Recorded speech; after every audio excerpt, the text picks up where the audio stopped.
call Chairman Mr. Nick Griffin, MEP. Thank you very much. Thank you. So I noticed, well, someone sent me the other day an email with an article from Nigel Farage in it about how he's now been on Question Time 25 times. 25 times. Starting in, when was it, about 2006 he was first on Question Time. You know, this party, our party, we beat UKIP in the 2010 general election. You wouldn't think it, looking at the way the BBC treat them and us, but in the last general election, we beat UKIP in more places than they beat us. We got more votes than them, on average, in the average constituency. And yet the BBC sees fit to put Nigel Farage on 25 times, and other members of UKIP on other times. And for the British National Party, we get that one sorry farce, which wasn't a Question Time at all. That programme's been running 36 years, and they've never ever changed the format. It's always just been talking about the issues of the day. And as you know, when I was on Speaking for Us, it was just one long attack. When they had Jerry Adams on, IRA murderer, they had one question, basically, have you stopped ordering people to be shot or not? Then they went on to talk about transport and health service, all the usual things. But this party is treated absolutely differently by the BBC, by the whole British establishment. We're treated outrageously. Why? Because they've sold this country out. We're the only people who say they've sold this country out, because they give the people no choice at all. Issue after issue after issue, all three parties, there's not a cigarette paper to put between them. They haven't given the people a choice. We gave and have given the people of Britain back a real effective choice when it comes to election times. And for that, the people running the BBC absolutely hate us, which I'm really pretty pleased with. Because when you see the shocking mess they've made of our country, I wouldn't want their respect. I'm going to get rid of this thing, because it's doing horrible things, isn't it? Right, get rid of that. I wouldn't want the respect of those people for what they've done to this country, for how they've let this country down. I really wouldn't do. So I'm very proud and pleased that we stand alone, and that the BBC hate us so much they won't let us on. Now, when I was on my way up here, I was thinking, well, I'll make the same speech I've made at these other fundraising events around the country, because people here haven't heard it, and it's about what it's like to be an MEP and the different areas in which being an MEP for the British National Party has made a real difference. And I can tell you that in a number of ways it has made a real difference to people in the northwest of England, to people further afield, to the whole British political scene. But I'm not going to do that, because Derek from British National Party TV and his team, they've come a long way. And they want new footage, because it's not just the people watching here tonight, but there's hundreds, thousands of people will see the footage of this event in the next few weeks. They'll be impressed by a tremendous show that's being put on by your team here, running things in the northeast. But also they want to hear something new. So I'll talk about something new. So I thought about Mr. Farage's proud boast of having been on Question Time 25 times. I thought, OK, well, we're not doing a Question Time tonight, but I just picked up a paper, and I thought, well, to show that if we were treated fairly, we'd have interesting things to say, useful things to say, things that an awful lot of members of the public would agree with. I thought I'll talk about just a few of the issues in today's paper. And perhaps if we get time, if one or two of you want to think about an additional question at the time, throw that in as well, just to show that it's not fixed. This is live. So the first thing, I want to pick up a bit more on what Adam was saying about the Lee Rigby murder trial. And I won't go over the appalling circumstances of that poor lad's death, but I want to talk about a few of the things that arise. What that really signifies is that immigration into Britain has been the most catastrophic disaster in the history of this country and of our people.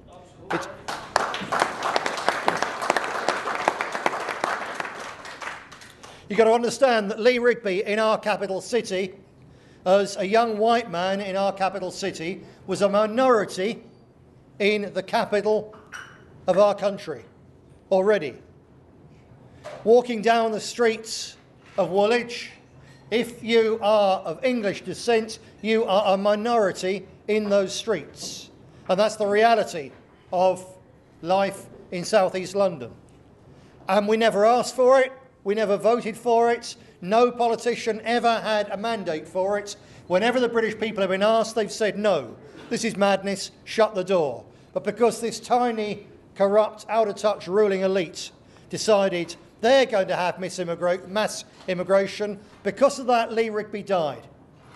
Because his alleged killers, we have to say alleged at present, weren't even from this country. They're Christian African immigrants who hadn't been here that long, and yet we see where this ends up. And obviously we've got a particular problem with this aggressive form of Islam, which is sweeping this country more and more. But let's face it, we have also got a problem, well, this party has a problem, and I'm very proud to say it, because no one else will dare say it. We haven't just got a problem with Muslim immigration, we've got a problem with all mass immigration into this country, because this country is full. And whether they're black Africans or Pakistanis or Poles, this country is full. It's unfair on our workers, it's unfair on our taxpayers, and it's unfair, grotesquely unfair, on our children and their children and their children, because the politicians are giving our country away, and it's got to stop.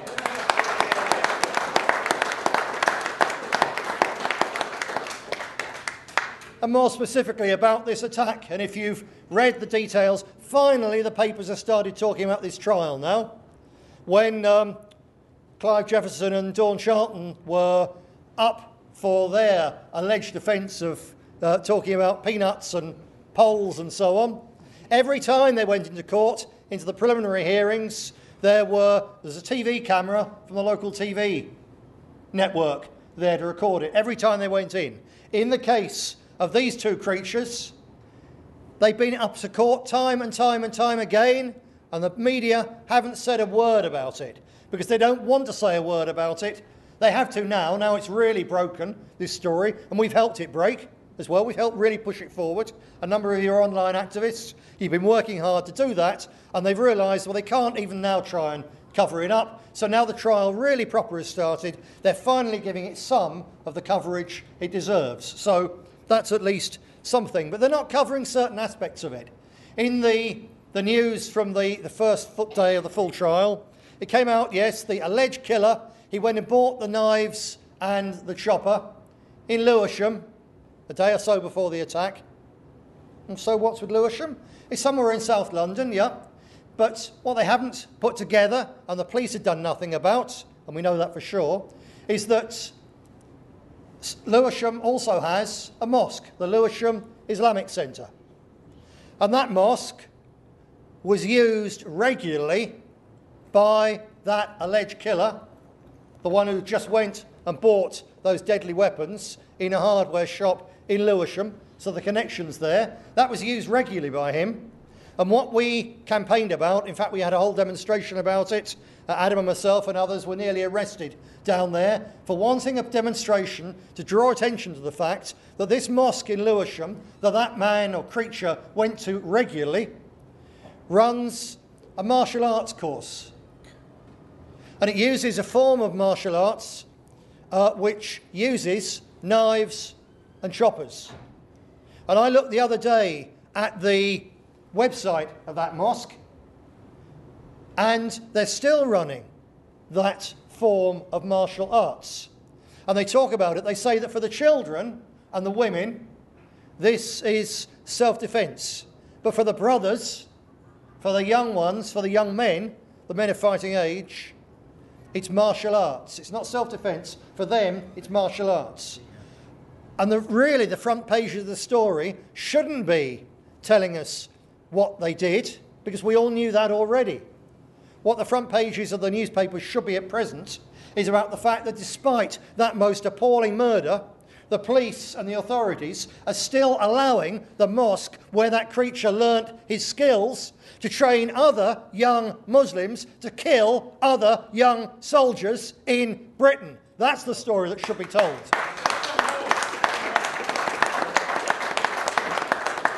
Hang on. And there's another story which should be told here, or related to that. And it might surprise you to know that I had a telephone conversation for an hour the other day with a British-born Muslim who got in touch with this party a week or so before, and Alwyn Deacon, our dispatch manager, has been to meet him and so on. And this chap, he's involved in a school in Birmingham, and it's a school which is basically 50% Indigenous and 50% Muslim. And this fellow's involved, he's involved with the governors, and he's got in touch with us because over the last few months, a gang, and it is a gang, of radical Muslim fanatics and Labour supporters have taken over that school. The former headmaster, who was a Sikh, who of course they hate almost as much as they hate us, they've driven him out. This is a school which is still 50% English, or in Birmingham actually English and Irish. It's still 50% British, it's still 50% white. There's not one of our people on the board of governors. They've got rid of them all. It's wall-to-wall Muslim fundamentalists. And this chap's got in touch with us to say how angry he is about it, and he's been trying to get the newspapers to run the story. He's been trying to get the police interested because they're supposed to be interested in the intelligence possibilities of radicalising young people. None of them wanted to know until we ran the story on bnptv a couple of weeks ago, and now at least it's got in the papers. Now at least people know about it. But he said that there's lots of other members of his community feel the same way. He was telling me about a young Muslim mother, and he said she's a very devout Muslim, but she's got kids at another school in Birmingham where the same thing is going on, and she's terrified because she's got quite young sons, and she can see if they grow up in a school which is run by these Muslim fundamentalist fanatics, by the time they're 15 or 16, they'll be fantasising about going on jihad and hacking the heads off British soldiers, and by the time they're 18, they'll have gone and done it.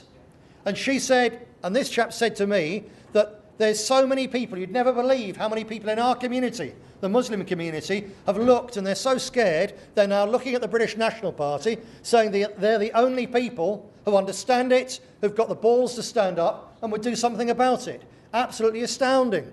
And I said to him, well, what proportion of your community has been as radicalised as this, to be that this is a real problem? And he said, well, it's large and it's growing. He said, do you know why it's growing? I said, well, let me stop you, I'll tell you, and then we'll see if I'm right. I said, I think it's growing primarily because every new mosque that's built in Britain is built with Saudi Arabian money. Yes. Wow. And the Saudi Arabians, as several people in the audience understand, are not an ordinary Muslim. They're actually a fanatical, crank Islamic sect with whom, by a bizarre quirk of fate, they're sitting on the biggest pool of oil anywhere in the damn universe, in all probability, and it's given them money to go from being a tiny handful of very dangerous cranks who used to murder other Muslims, who used to murder other Arabs, and it's now given them the power to murder anyone they want to all around the world. And they are committed to taking over this country in particular, but the world in general, for their version of radical Islam. So I said to him, I think that a large part of the problem is that our government, this government, the last government, the whole political elite, because not one of them has ever said it, they're allowing these people to buy power and influence over their own community, and no one's doing anything about it. And he said, that's absolutely right. Why is your government so mad? I said, I can certainly tell you that one. It's because Saudi Arabian money and Qatari money, Gulf oil money, is one of the few things still propping up this country's broken, bankrupt economy, and they bought the politicians. They're helping to finance the country by buying up, as the country's privatised. They own, for instance, they own the port of Dover. They own vast chunks of this country's infrastructure, and because our politicians have ruined this country's economy, they feel they've got no choice but to sell this country to the Saudi Arabians. But it comes as a price, because of course when they make money out of the assets they bought, it goes over there, doesn't stay in this country, and it also means that what they want gets done. So they were desperate to have the British Air Force turned into Al-Qaeda's Air Force in Syria. to bomb Syria into the hands of exactly the same kind of creatures as murdered Lee Rigby. Because they weren't just homegrown cranks, they weren't some strange, weird thing, they're just in the mainstream of radical Wahhabi Islam, which, thanks to the money of Saudi Arabia and the treason of our politicians and the cowardice of our police force and the sheer deceit of our mass media, those people now have what this Muslim told me. He said, I reckon that they've taken over 60% of the Sunni population of this country. That's 60% of about 2.5 million people, at least. And actually probably a lot more than that. That's how dangerous this radicalisation already is in our country. So what happened to Lee Rigby wasn't something carried out by a couple of people who don't represent the Muslim community, which is what you hear from the likes of Cameron and all the rest of them. And Tommy Robinson with his Quillian bunch. They're all of them saying, it's only a handful of them, don't really worry, we're just going to deal with the extremists. Yes, we've got to deal with the extremists, but it's 60% of their whole damn population, which doesn't mean we've got to think everyone walking down the street is an enemy, because some of them are in the 40%. And if people go out and attack them, it'll push more into the extremist camp. There has to be a political solution to this and an economic solution to this, and we have to keep on pushing to get our politicians and our media to own up to the problem, to admit to the problem, and understand there will be more Lee Rigbys as long as they allow foreign fanatics to fund the mosques in Britain. There will be more Lee Rigbys as long as they allow foreign fanatics to preach in the mosques in Britain. There will be more Lee Rigbys as long as the people who can carry out attacks like this know that the worst they're going to get is 40 years in prison. The only answer to that is they have to know there has to be the death penalty without a shadow of a doubt. And then we get something done. Which brings me on really to another point in terms of what the British people want to see and hear, and that is that they want justice for Lee Rigby.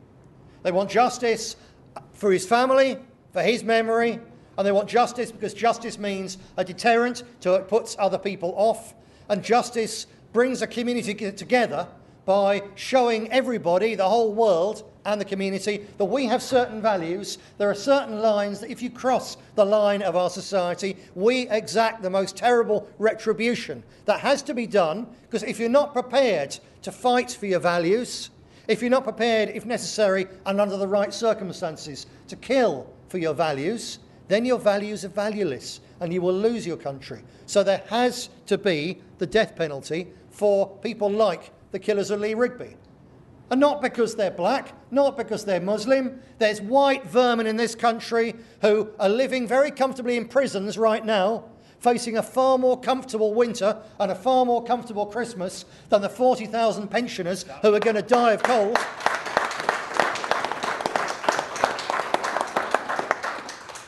And creatures like the murderer of those two poor little girls in Soham.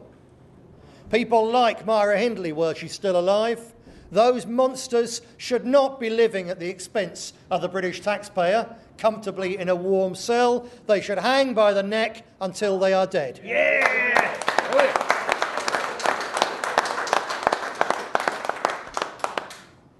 But because we don't have democracy in this country, it's not going to happen.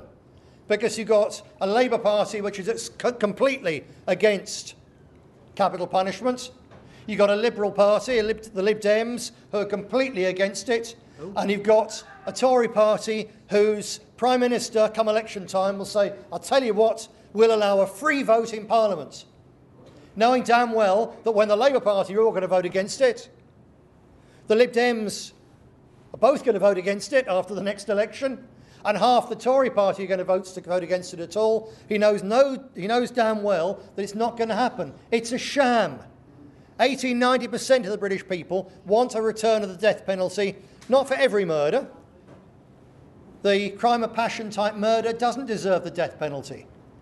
A fight in a street where someone ends up dying in a fight between fellas, that doesn't deserve a death penalty. But premeditated, cold-blooded murder in terrorism, the murder of little children who've been brutally raped and so on, under those circumstances, of course. Everybody agrees that. Especially when, with DNA evidence and CCTV, there is now no possibility of executing the wrong person, which was always the moral question. It was always the difficult question. It's no longer a difficult question. As long as there is CCTV footage, and with Britain being the most spied-on country in the world, that's generally the case.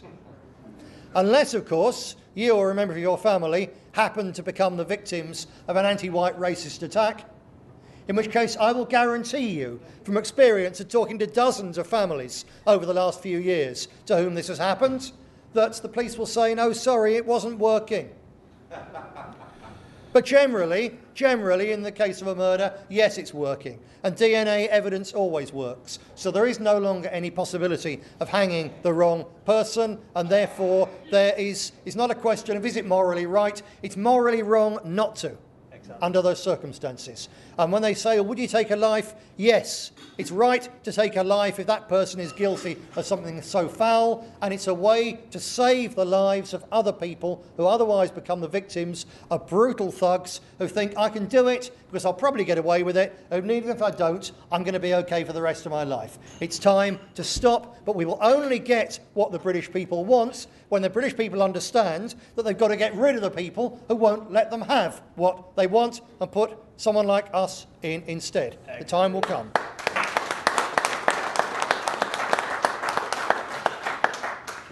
But let's move on, because not all criminals look like criminals. You know the stereotypical criminal. If they want to show a criminal on television, you know what they'll look like. Yeah. Always white, exclusively white. Yeah. White, short hair, working class. Yeah. Because it's white working class people are the criminals according to them. I know it's not true, you know it's not true, but that's how they present them. Most criminals, the real criminals in this country, the serial criminals, cannot be identified by their short haircuts, by the way they speak, or by their tattoos, or whatever. Most criminals in Britain, the serious ones, wear very smart suits and ties and Gucci shoes and designer watches, because the real criminals in this country are the people running the banking system. Yes, white-collar criminals, Gucci criminals, Versace criminals, the people specifically running the banking system. And in today's paper, there's a story there about how, despite the fact that they brought this country to its knees economically, and yes, it is the politicians who gave away our industry, who turned the northeast of England into an industrial desert. That's the politicians. They did the damage. But it's been finished off recently by the banks, who caused so much disaster with their greed and their corruption and their banking crash, that even today and for the next 20 years, the ordinary poor people of Britain are going to be paying for it. When you look at the pain being inflicted on people by the bedroom tax, there's plenty of people having their lives ruined, having this Christmas ruined by the bedroom tax. Because the rich and the powerful say, oh, well, if someone's got more rooms than they need, it's right they should move house, or it's right they should downsize, or it's right they should pay. But they don't look at the reality, the facts behind it. They're so desperate to get the money. So the reality of the people being hit by the bedroom tax is, for instance, a pair of grandparents whose kids are left, but the grandchildren come to stay once a month or a couple of times a month, and therefore they need a bedroom. So it's not a spare bedroom at all. It's a bedroom their family, or two bedrooms, their family actually need. Or if you've got a husband and wife, they split up. Happens so often, very often because of the pressure of debt, but for whatever reason they split up. And they've got kids, so they've now got two houses. And he's in one bedroom, in one house, and she's in a bedroom in the other house. But the kids go between mum and dad, and there's a couple of kids, they each need a bedroom. But oh no, there's now going to be a bedroom tax, and they've each got to pay for the privilege of having their kids live decently in their own house. And all the money that's going to be gouged out of the poor people of Britain over the next year with a bedroom tax is all because the banksters broke this country's economy. And the amount of money they'll get out, well, it's roughly speaking 100 million a year they say they're going to get. Sorry, no, 400 million. 400 million a year is what it's going to bring in, just under £500 million. This country spent hundreds of billions of pounds bailing out the banks. And because they spent hundreds of billions bailing out the banks, they're going to gouge the poor people of Britain hundreds of millions, a thousandth of it, to try to claw some of it back. That's the level of the banker's crime. And because the banker's crime doesn't leave someone bleeding in a gutter when they've stolen their handbag, like an ordinary mugging, people somehow think it's not criminal. Yes, it is, when they've stolen hundreds of billions of pounds and wasted hundreds of billions of pounds of this country. And every last saving the British government's trying to make by cutting this and slashing that doesn't begin even to make up for the enormous amount that's been lost because of the banks. And in the papers today, they say that despite all of that, 2,700 banksters this year alone would have taken home each more than £1.6 million in salary and bonuses. Most people in this country don't earn that in a lifetime, and they get it in 1 year. They ruin this country. They devastate the lives of millions of ordinary people, and then these bastards take £1.6 million home each. They're the criminals.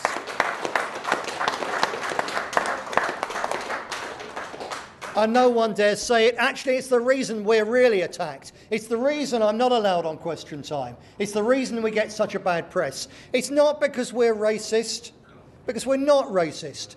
This party has never hurt anyone for being a different colour or a different religion, for being different. But the Blair government, with the backing of most MPs still sitting in Parliament, including the current Prime Minister, they murdered hundreds of thousands of Iraqis. Just because they were Arabs and just because they were Muslims and just because they lived in another country, they murdered hundreds of thousands of them with our weapons and our money. They're the criminals, they're the war criminals, they're the real racists. But because they stand for the banking system, because they allow the banksters to get away with it, they're okay and we're condemned, because that's how much in this country money talks. And it's talking a great deal. And let's get this clear about the banks. That yes, this party would stop those kind of obscene bonuses. And the ones who created the mess in the first place, they wouldn't be bankers anymore. They'd be cleaning toilets, doing something useful for the first time in their lives. But that isn't still our big quarrel with the banking system. Even if they took a sensible amount of money for a responsible job and so on, we would still want a radical reform, demand a radical reform of the banking system, because in very simple terms, banking in most of the world, and certainly in Britain for hundreds of years, has involved essentially private banks creating money out of thin air, in the old days on a ledger, and these days with a few clicks of a computer mouse. They create money out of thin air and then they lend it to the rest of us at interest, at usury, so we have to pay them back the capital sum and the interest as well. It's the biggest fraud in human history. And as nationalists, we talked about it for years and for years, decades. They said it doesn't happen like that. And now with quantitative easing, if you actually read the financial sections of the papers, they quite happily talk about the Bank of England is going to print out of thin air another £100 billion, but then they're going to lend it. And they effectively give it to the banks, and then they beg the banks to lend it at high interest rates still to businesses. And our position with this is very simple. Since the Bank of England can create money out of nothing, it should create money out of nothing, but it shouldn't be then given to the banks to lend to the public to make even more money for the bloody banks. It should be used by the government to spend it on serious construction. For instance, creating a new generation of ultra-safe thorium power plants so the lights don't start going out in a few years' time. And in doing that, we'd keep the lights on. We create real jobs for real workers. We create a new nuclear industry in this country using ultra-safe nuclear power. And we could put the great back in Britain. on that alone. And there's so many things this country needs money for. Really constructive rebuilding British industry to bring the jobs back to places like Tyneside and so on. You must know yourself, there's still just time to do it, because you've got men of 40, 50, 60 who've worked in serious industry, who still know what it takes, who still know how to make machine tools. Another 10 years' time, who's going to teach the apprentices then? There'll be no one. There's still just time. If we had the money, there's still time to rebuild real industry in this country and bring back jobs and bring back wealth. And the investment's just waiting there for a government to say to the banks, you know what, you're not going to create money and then hog it all to yourself and demand interest. You're going to create money, because we have to have banks. You're going to create it, and we're going to spend it rebuilding this country. And it can be done, it's going to be done, but it can only be done by us.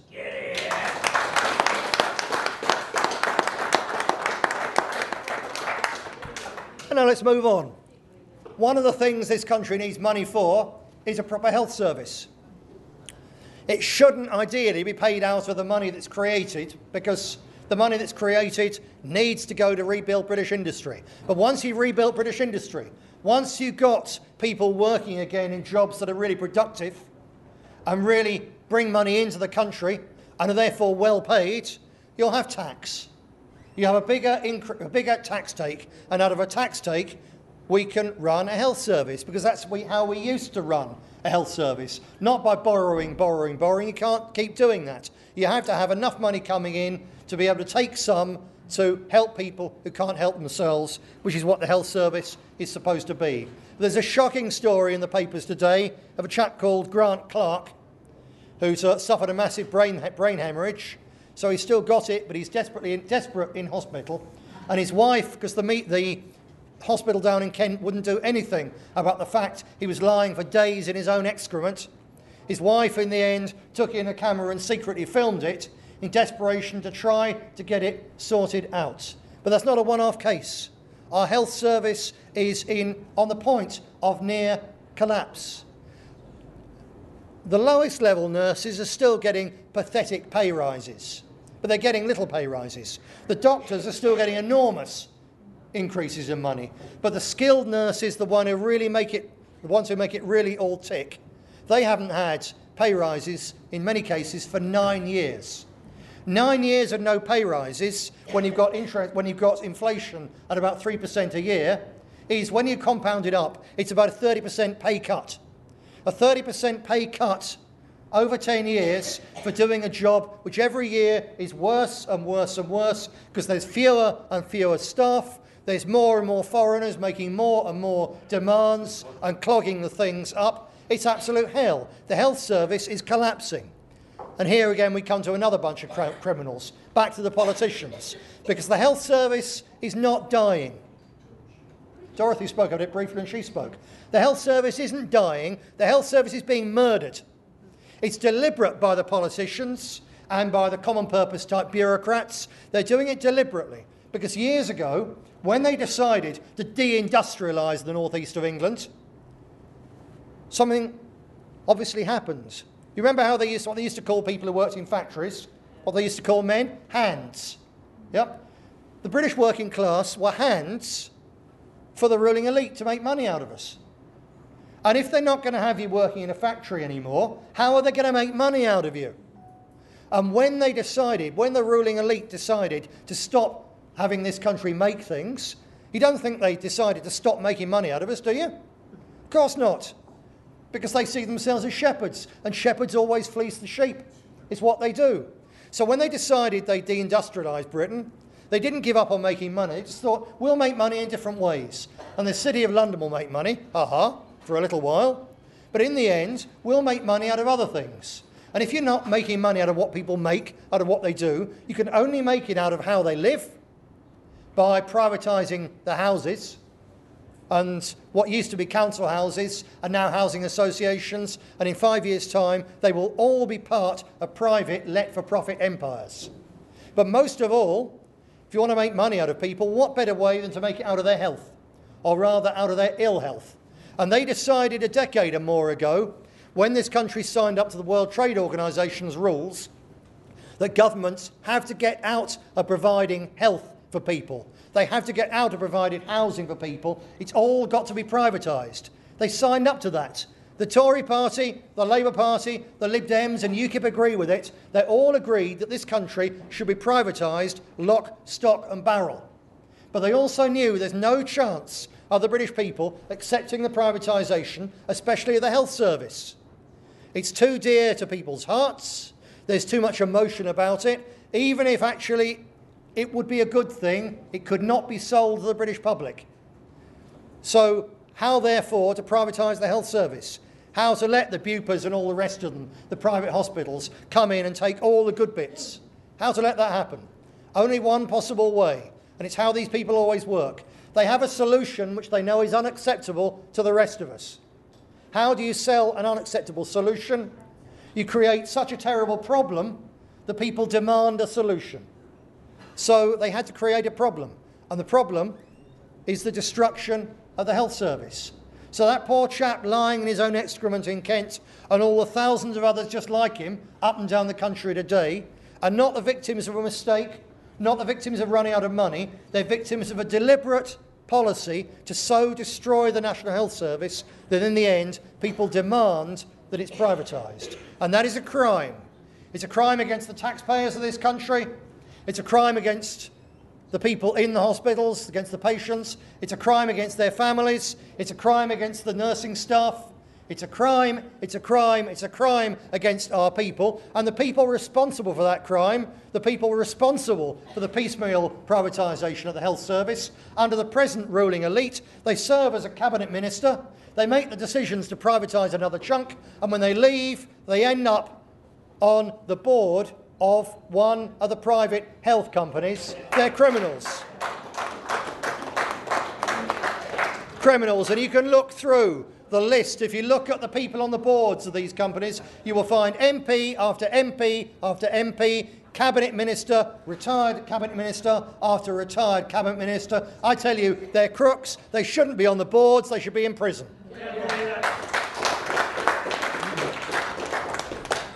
Finally, I want to come back to the point of the European Parliament and MEPs and our membership of the European Union.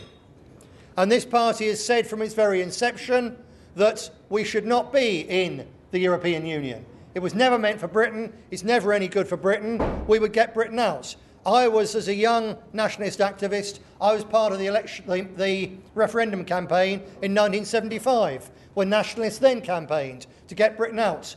When almost every single person, all the MEPs of UKIP, they were all in the City of London in those days. They were all in favour of Britain going into the European Union because they thought it would open up more markets. They thought they could make more money that way. And they've only become against the European Union when they found that the European Union wants to impose regulations on their business. That's why Nigel Farage is now against the European Union, because he was a commodity broker. And he was allowed by the British ruling elite to do whatever he damn well wanted, making any money anywhere he wanted, anyhow he wanted. And the European Union, he complains, broke his business by coming in and imposing regulations. And actually most of those regulations were right and necessary and good. But the problem is they should have been imposed by a British government under British democratic control, not by a bunch of unelected foreigners. That's the problem with the European Union. So we've always said we should get Britain out, and it's in the papers today that the referendum bill has now passed through the Houses of Parliament, through the House of Commons. So therefore, we're now well on the way to being promised a referendum in 2017. And everyone's going to say, oh, isn't that wonderful? And you might say it'll never happen. I take a different position. I'd say it is going to happen. There will be a referendum in 2017, and the answer will be stay in the European Union, because that referendum will be rigged. So to paraphrase, a fair referendum will never happen. An honest referendum will never happen. We will never have our chance to have our say, and the majority of the British people who instinctively, or if there's a proper fair debate, would say yes, we must get Britain out. We must take back our freedom and our right to control our own economy, the right to guard our own borders, the right to have our own court system, the right to rule ourselves. They'd say yes to all of that. They'd say yes to getting Britain out, but it's not going to happen because that referendum will not be fair. And this party will go into the European elections and into the general election of 2015, saying to people, we do not offer you a referendum. If you vote for us, you're not going to get a referendum. If you vote for us, we will take Britain out. And just to conclude on this, I'll tell you why I'm so convinced that it'll be a fraud. Not least because, as I said a few minutes ago, when I was 16 and a young nationalist campaigner in the election, I saw for myself how they rigged the election. I'll tell you and everyone watching this how they will rig it, because it's already telegraphed that every house will get a couple of booklets. This is logical, isn't it, in a debate? You'll get a booklet from the yes people, whatever the issue is, and a booklet from the no people. And they'll be the same thickness, the same size. It's like in the Hartlepool mayoral election, probably. It'll be the same, it'll be fair. But no, it won't, because every house will get 3 booklets. Happened in 75, it'll happen again. They'll get the booklet from the yes people, the booklet from the no people, and they'll get the booklet from the government. And this is the government after its very careful and responsible deliberations, and after the government under Mr Cameron, God help us, has been and stamped his eyes, stamp. He'll have stamped all over Europe, yes. Do you know when this referendum comes up, Britain will just be at the end of a 6-month period when, just as part of Buggin's turn, we will have been the bosses, technically, of the European Union. We'll have been the head, but we'll have run it for 6 months. Or been the main people. We'll have had the chair, is what it is, actually. We won't have run it. We'll have had the chair for 6 months. And therefore, for 6 months, the British public will have seen the Prime Minister bouncing to and fro and stamping his little foot, telling them, Britain, we will have our way. So the British government booklet will say, we've renegotiated it. We listened to you. We understood your concerns. We've listened. And we've got this great deal. So vote for the great deal, because if you don't, you're all going to lose your jobs and your pensions, because Britain will go down the tubes. So the yes campaigners will be saying, vote yes to stay in. And the question will be rigged. I don't know how they'll rig the question. It won't be a straight in or out. It'll be rigged so it's biased. And then there'll be the people saying staying in, 1 booklet. The people saying get out, 1 booklet. But the British government saying stay in, another booklet. Also, when I was a youngster in this campaign, for every £1 that those of us who wanted to retain British freedom had to spend, the people campaigning for a yes vote to stay in had £11. And it'll be the same again, because although there's a few chunks of the City of London, like Nigel Farage, who think they'd be better off out, the vast majority of the captains of British industry want to stay in, because the captains of British industry are no longer British. For instance, the Japanese car firms, for whom I know people in the northeast of England work, and they're glad to work and they're proud to work, but they will say, if you leave the European Union, those firms will shut, because we'll take them to Hungary or somewhere like that. And whether they would or whether they wouldn't doesn't matter. They will terrify people, because the impact of taking those firms out of places already poor, the knock-on effect means everyone with a pub, everyone with a travel agent, everyone with a Christmas tree selling shop, anyone who works in any of those places is going to think, I daren't vote to get out, because if I do, I'm voting to lose my job. So that referendum will be rigged. They will get their result to stay in, and then they'll say, so you've been asked, sit down and shut up. And that'll be it. We'll never get the right again. And that's why we have to say, no referendum. We just want to get Britain out, to get back control over our country, to shut the borders before we're absolutely swamped by these Roma. And I've seen them in Brussels.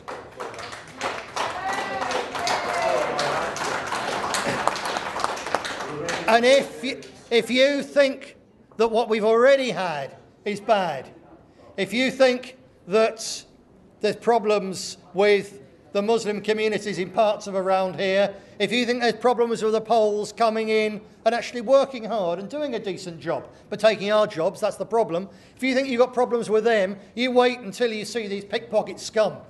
The level of lowlife is such that the young, radicalised punk Muslim scum operating in towns up and down Britain trying to have sex with young girls target our community.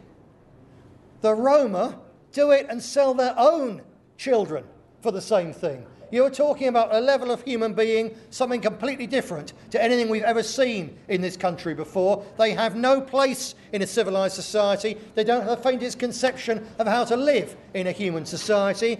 And they are persecuted in Eastern Europe for a very good reason, that they are simply a very unpleasant people. And when people find themselves living next to criminal scum, they demand the police take action, and then they call it discrimination, and they say there's prejudice against them. Of course there is prejudice against people who behave like that. They are a population, I don't know how one can begin to describe them. All I can say is we do not want them in this country. Not a single one of them. Every single one of them is here or now needs to be on the first plane or boat home for the protection of this country, and even for the protection of their own kids.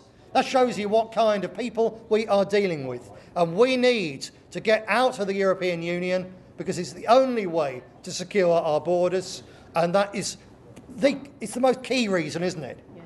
Why on earth should people who work and work and work, or pensioners who've worked a lifetime and paid in, be afraid to walk down the streets of our towns, our cities, for fear of being mugged, for fear of being attacked, even for fear of the aggressive begging? Why should it be? But it's going to be because those people are coming, and there's nothing Cameron can do to keep them out. There's nothing any British government can do to keep them out while we are members of the European Union. And that is why this party says and pledges no vote, no referendum. We're simply coming out and taking back our country. Thank you.